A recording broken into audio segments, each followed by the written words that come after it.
down the hammer and pick up the pencil. You're about to listen to the Savvy Radio Show. Learn from real-life real estate investors, experience revealed with the Savvy Landlord as your host. What's going on, Savvy investors? Today, I know you've been following me for a while. We've been off the real estate train. I don't know what's going on, but the other day I was like writing some podcasts and I was like, hey man, we need to get back on real estate. We're on personal development. We're on Eric Thomas, which is off the chain and makes us motivated. But still, the goal of the Savvy Radio Show is to educate you in real estate and ultimately make you what you want to do, make you more money in life so you can enjoy life to the fullest. But there's some intricate parts that you need to know in real estate. And I was going back to the old school and I realized that you may not know certain things. So hopefully I'm going to break off some tips for you. Today, we're going to talk about a title company. What is a title company? How does it work? How do you pay them? Should I build a relationship with a title company? Absolutely. A title company makes sure that your title, the piece of real estate, is legitimate in that there is no title issues. They're the escrow. They're the middle person. You can get title insurance, protects the lender and or you against lawsuits, claims against the property. And if there is a result of a dispute because of something, they usually take over if it's a title issue, and they have an arsenal of attorneys. So that's what the title company is. It's the middle person. So like, for example, if you're a wholesaler and you're trying to do a double close and you're trying to make $10,000 on the deal, you know, a good title company is an asset to your team, because you might be closing with the seller in one room and then you're flipping the contract to another end buyer and you're the middle person. You're getting that spread in the middle and you want to keep things hush hush. You know, you want to keep the settlement statement, you know, maybe blank on one side until they sign. You've got to build a relationship with your title company. Also, the title company ensures that the title is valid. They do a title search, and that's just like if there's any liens, like jokers out there, put a mechanic lien on your property. They go through all the public records, and to me, it's just like some of the fees and stuff seem kind of outrageous. I'm going to break some of that stuff down, but they are kind of advocating for you. I'm talking about you as a purchaser, and you can have peace of mind. I have been burned, and I just recently, you know, someone just told me a story about they got burned. Someone just quit claimed the deed to them. They did a table closing, all's good, and then a $30,000 lien popped up, and the house was only worth $20,000. So you need to. I always recommend, you know, roughly it's around $300 to $500 to use a title company, and I'll get into that in a minute. But always close at a title company. You can always reference back to this point in your purchasing of the timetable, purchasing that specific property. So one thing I just realized I forgot. So the title company does searches out outstanding mortgages, pretty obvious, liens, judgments, unpaid taxes. They also take care of all the taxes for you, meaning they'll collect the money and then they'll go pay them, distribute them. They'll give you, the title companies could do a lien release for you, write a mortgage for you, not, you know, use your mortgage. And I'm telling you, I can't express enough that you need to build a relationship with a title company as soon as possible. Let me give you one quick example. I was buying a property. I actually bought a property, closed on it, had this property for about 5 years. And then all of a sudden the septic tank was overflowing in someone else's property. And I'm thinking, you know, no big deal. So I call a septic guy. He comes out there. Oh, Mr. Van Kallenberg, you're going to need a new septic tank. I'm like, say what? Yeah, it's going to be a minimum of $6,000, probably $10,000. We got to dig all this. I was like, hey.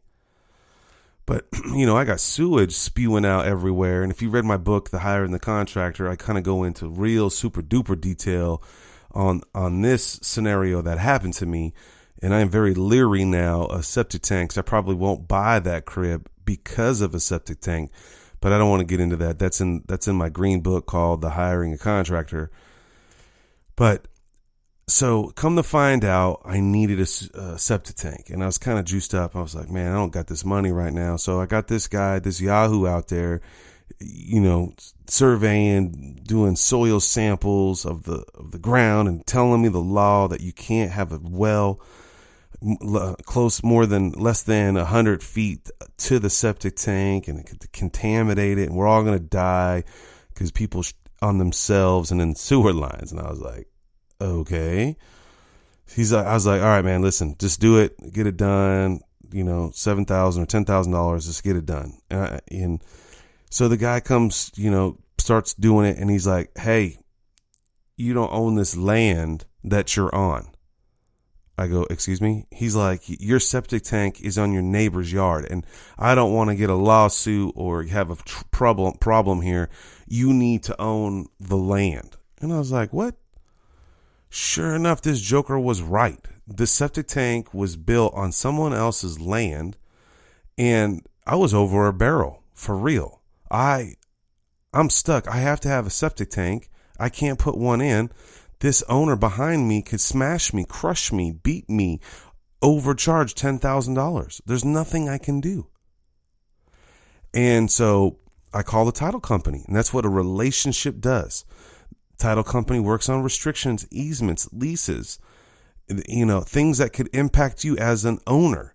So I called the local title company that I do a lot of transactions with, and she's like, yep, you got to do an easement. And I'm like, what? She's like, yeah, you got to get the homeowner to sign off this specific piece of land.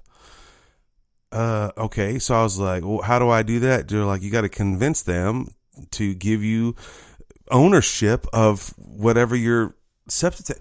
I had no idea. First of all, I can't believe I closed the property the first time, and getting a survey. And so, the bank funded this deal back 5 years ago. Why is this an issue now? And, the more I dig into the title work and blah, da, da, da, da, man, that title company did me a solid. She drew up an easement. I coached me through the situation. I called the back homeowner and I said, hey, here's the deal. I need you to sign this piece of paper. Don't charge me. Don't try to, blank, blank, blank. And, it took 3 or 4 weeks of just some finesse and patience and not being in a hurry. And sure enough, I got him to sign off. But the document that was created, that was drafted from the title company. So that's just one little story of how powerful.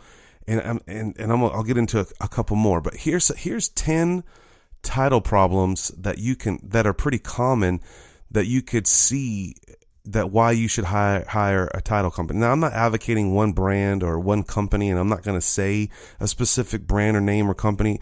I deal with a lot of them, but I do love one, and I recommend them personally when you ask me. But, on the radio show, I don't want to get all weird on people, but here's some things that a title company notices that are pretty common on title issues. Errors in the public record. Man, I'm telling you right now, I've seen this working with a lot of transactions that names are spelt wrong, clerical errors, the wrong legal description, which is murder, and it affects the deed. You can bust a deal out and ruin a deal because the legal description wasn't correct.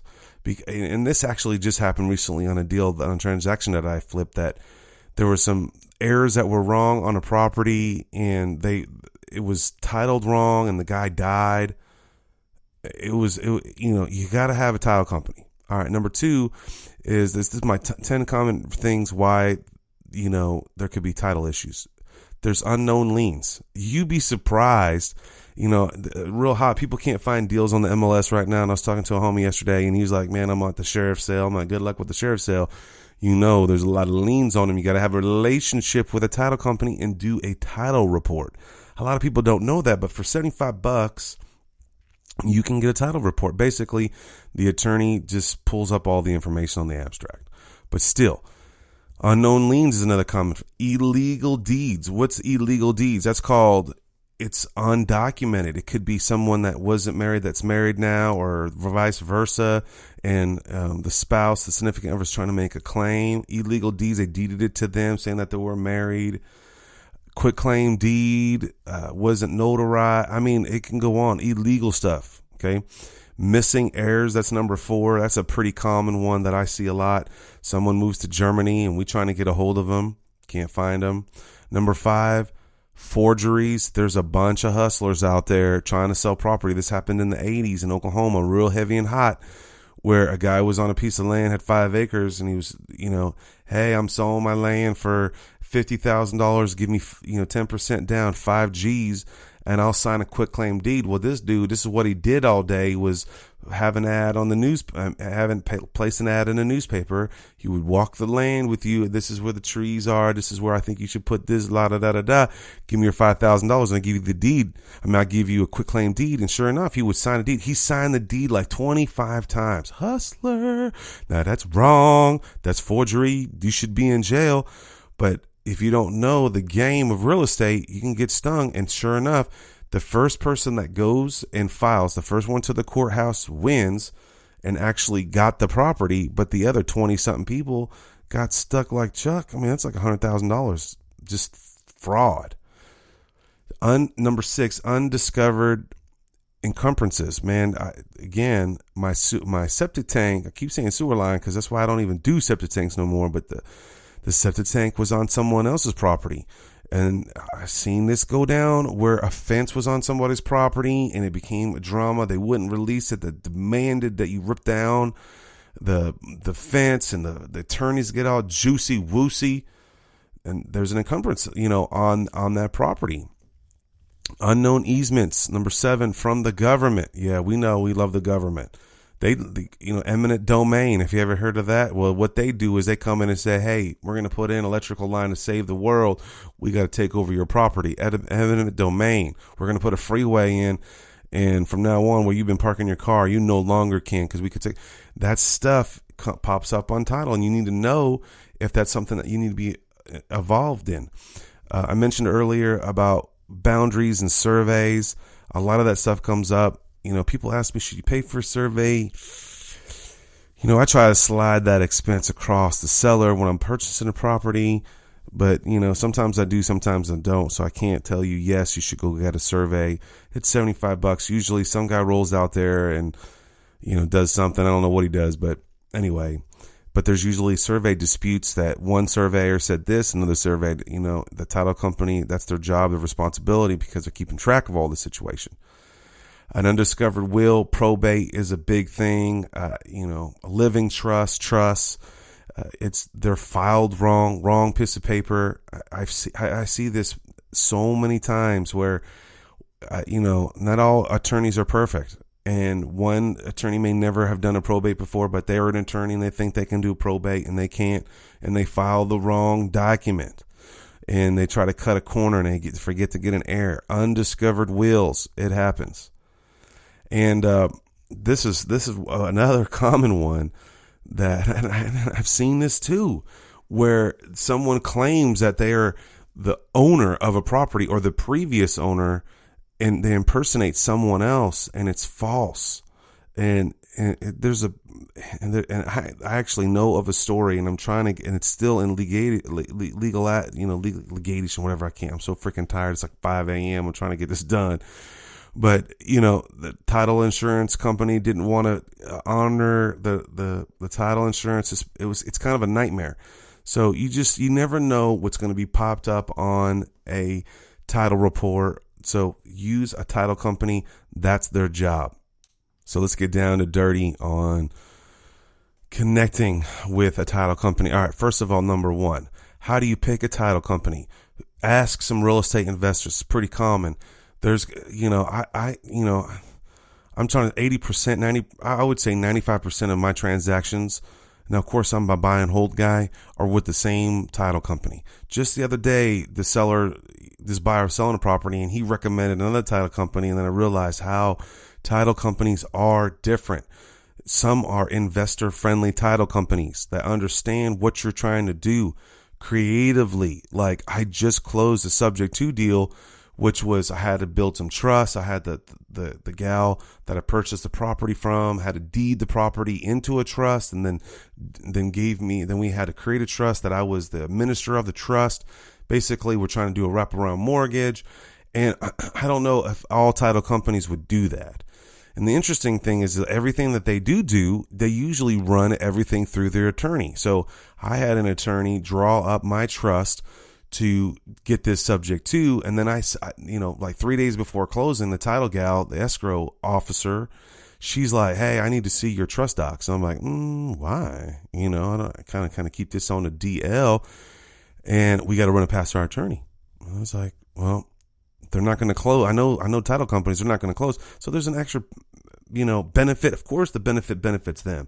But I had their attorney look at my trust docs, and I'm assuming when 3 attorneys get involved, attorney of the seller, my attorney that drew the docs, and then the title company, this is going to bust my deal. But it didn't. That title company is a creative title company. It was legitimate documents. They knew it was up. So what does it cost to charge? I don't think it's worth it. Now, you can negotiate your costs. If you're a real estate investor straight out the gate, number one, you should be a negotiator. If you're not a negotiator, you need to go back and listen to some of my other old podcasts. I have a course that I haven't really released. I have underground. It's called The Savvy Negotiator. But hey, you need to be a negotiator, and you can negotiate everything. So, I've seen, and I just watched my tongue there. I got beat up at a title company where they charged me $300 to do a $6,000 transaction. But I can go do another title company and do a $100,000 transaction, and my title cost is $150.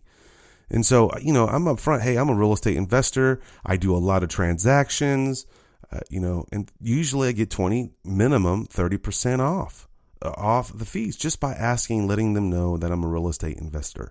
Keep in mind, not all title companies are equal. When do you meet with a title company? How often? You need to be in constant contact with a title company. Now, if you're new to the game and you got a realtor representing you, they take over. And I remember being a rookie 16, 17, 20 years ago when I just let the realtor handle everything. Well, now, as a real estate investor seasoned, I handle the transaction, even if the realtor's in control. Now, a good realtor will I got this. You don't need to talk to the title company. Out of respect, you shouldn't be talking to the seller. And I normally don't, and I go through the proper channels. But when I buy or sell a property, and if there's no realtor involved, someone's got to take the lead role, and that's you real estate investor. Take the lead role. You've got to order a title report, build a relationship, request information, then you got to get them all the details. So first of all, this is how you connect with a title company. Number one, be friendly. They deal with I'm telling you, there's some joker real estate agents out there that are just rude to people straight up. Like the title company works for them. Yes, it's true. Technically, you're paying someone to do a service, but hey, be friendly because that title company can do you a solid down the line. And I'm telling you right now, this title company I work with, Oklahoma City, you got to hit me up. They do me solids weekly. And I'm about to go to the sheriff's sale, and there's like 30, 40 properties at that sheriff's sale, and I'm really interested in this one sheriff's sale. I would call my title company and said, hey, can you look at this for me? They got computer software. They got thousands of dollars a month that to get this data, liens and bank and all this other. She's like, Steven, you're clear. Go ahead, jam that deal up. See what I'm saying? Well, they'll file stuff for me. Know the language. Okay, to connect with your title, you know what an abstract is. How does an abstract work? What's title insurance? Hopefully, you get a general idea. Number 3, give them gifts. I learned this from a really good realtor. Every time I close with this realtor, this joker would bring a box of cookies, and I'm like, dude, I'm already fat. I don't need any more sweets up in here. And next thing you know, I watched him. He brought a big bag, 3 boxes of sweets, and I was like, He would give one to where we got the property from. Then he would give it to the buyer or the seller. I was like, okay, this is a decent realtor. Hey, if you listen to my other podcast just recently, it's called an upgrade. All right. So he's upgrading this to the thing. And then I would see this realtor stroll over to the side and give a box of cookies to the title company. And I was like, man, that's kind of expensive. You know how cheap I am. But man, I'm telling you, I did it and it works. I upgraded my escrow agent. I bought her I'm into RC cars right now. Something's wrong with me, but it was a massive hard closing. It was the seller. I talked about this. The seller disappeared, had a bee sting, and he just went back to Indiana and disappeared where he was from.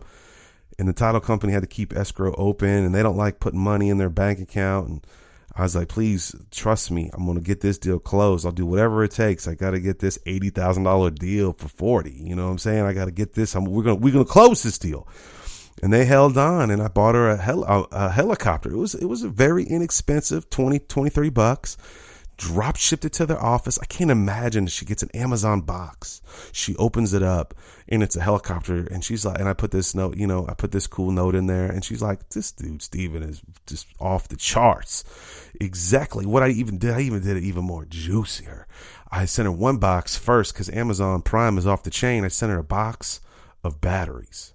And I said in that box, I said, great things more to come. And then, and then a week later or a couple of days later, she gets the helicopter. She flies. And, I learned this from closing from her personality. She had a unique watch, and it was like from her relatives. And she's 60 years old. And man, I wanted to, give her joy. That's what she should do as a real estate investor. You're making money. You should be blessing people. But do you think she remembers me? Do you think she calls me back? Do you think she emails me with my ridiculous questions about certain things? She's got 36 years of closing transactions. I think she knows way more than I know. She's seen it all. She's seen attorneys fight. I'm telling you, I hope I drill this down so hard that you just stop right now and call me and say, thank you. I'm going to go do it. All right. Now, these things could happen. Remember, they got title issues. They'll correct them. They have lawyers on staff. They can do a double close. They can handle transactions for you. I love this. Like, hey, closer, this seller is a little not playing with the full deck. She's a little amped up on my offer. Sometimes you don't even have to go to closing. You can pre-sign. Sometimes they can be the bad guy. And there was a time where I closed the deal. I think I talked about this, where the seller, it's never a good day when the seller has to bring money to closing. Okay, they're upside down on the property. They over leveraged it. Something went wrong. You can leverage your closer to handle that transaction. I also call them the enforcer. I'm telling you, I was a young investor. I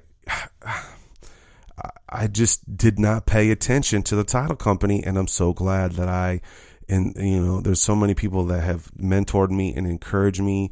And Billy Pensley, I know you probably don't even listen to this podcast. She's an amazing realtor in Oklahoma City.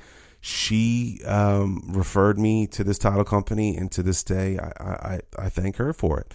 You can be, I was at a closing one time, and it was a rough deal, and the seller was very aggressive, and he didn't want to pay the property taxes. And I'm like, hey, homie, that's how it is. The property taxes are in the rear. You lived in the property. You got to pay the taxes. Well, he didn't want to pay the taxes. My offer was too low. I'm like, and right there in the middle of closing, this dude gets up, tears the HUD statement. It's called the settlement statement now. They changed them. HUD 1. I don't know. The government. And the title lady's looking at me like, what just happened? Exactly. That's the same thing that came across my mind. What the blank just happened? Well, if you had a jerky title company, they'd get all upset about it. No, I just renegotiate. I'm like, I'm not going to lose this deal over $400. I'm going to pay this $400. I'm going to slap this dude.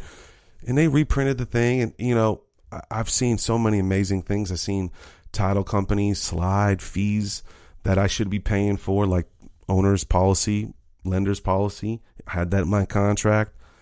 I've also been burned on the other side, where this hustler investor sold me a property, and it said, and I didn't, I was in a hurry. It was handwritten on the contract. It says, I'm not paying 2015 taxes. And I was like, okay, well, my